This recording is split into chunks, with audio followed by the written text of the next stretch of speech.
Hi and welcome back everybody to this tutorial of the VALESOR CHEM module. We will continue now from the scenario set and move on to the pollutants by clicking on pollutants on the window. But first, well, of course, here you have it, pollutants there. This view gives you some information, quite much. You have to pick your pollutant of concern.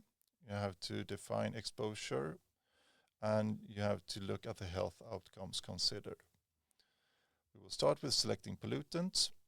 You do that by clicking the arrow here and then browse through the available pollutants that the VALESOR project have predefined. You also have two other options. You can either include air pollutants or you can actually define your own pollutants. And you do that in the bottom of the drop-down menu with Add New Pollutant. If you want to add a new pollutant, then you have to have a name and a CAS number to it. And you enter these here.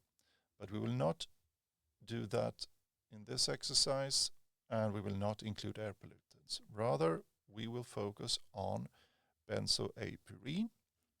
So we have now selected benzoapyrene. By doing so, the exposure menu becomes a bit different, and also the health outcomes becomes a bit different. Now we will enter exposure that is defined for our scenario here. The inhalation exposure route has two options. You can either use our default unit or you can define your own unit of ingestion exposure. For our test case, we will select the exposure through inhalation with the number 2 micrograms per cubic meter. And through ingestion, we get 0.5 micrograms per micrograms per kilogram per day. And that works fine. So now we have defined the exposure for the scenario. We will look at the health outcomes. As per usual, we get information from the VALESOR project, incidence of lung cancer and incidence of general cancer. But let's presume that your research or your colleagues' research have enabled information about a new health outcome. You can then add this new health outcome by clicking on this window. You have to provide a minimum amount of information, which is the name of the health outcome, the exposure response function, and the damage type associated with this outcome. For the case we're working with in this tutorial, we will name the outcome test outcome. It's an inhalation route. It's a relative risk route, but we can choose here relative risk.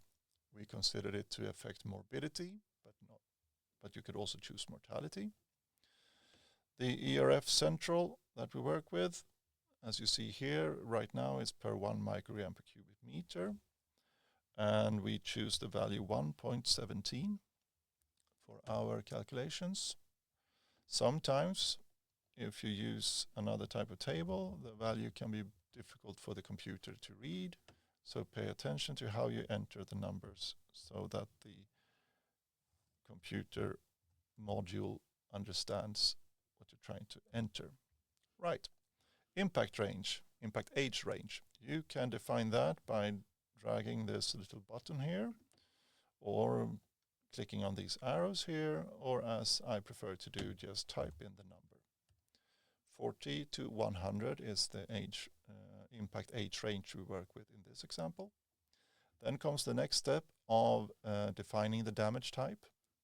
The VALESOR project have predefined a number of damage types for which we have information. And the damage type you choose will be defined by the QALY weight, the effect on your quality of life, and the length of the damage. So here hypertension has a QALY weight of 0.9, but in our case, in our tutorial, we are looking at asthma in adults that you find at the top here. And we consider this to be a long-term exposure window, and it's not one of the core estimates, meaning that the causality, the link between exposure and damage, is not rock solid in the scientific literature, but it's a coming or a presumed or at least we have good reason to believe that there is an effect.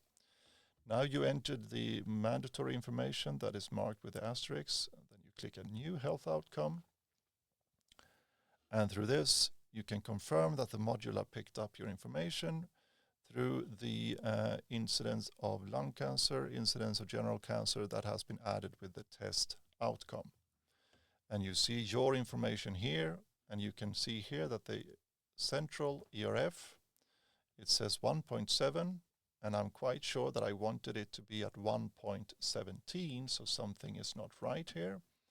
Then you go to Show Actions, click Edit Health Outcome, and the model repopulates your information. So I change now to 1.17, click Edit Health Outcome, and look here again. You can see that the module has now picked up this information. It's now 1.17. You did this through the Show Actions button. So now we have selected pollutants, benzoapyrene. We have defined the exposure, and we have added a outcome associated with the exposure to benzoapyrene. With that, we would like to save the project, and we can confirm that it has been saved, and we are going to move to the next step of the analysis, but that will be done in the next video. So thank you for your attention.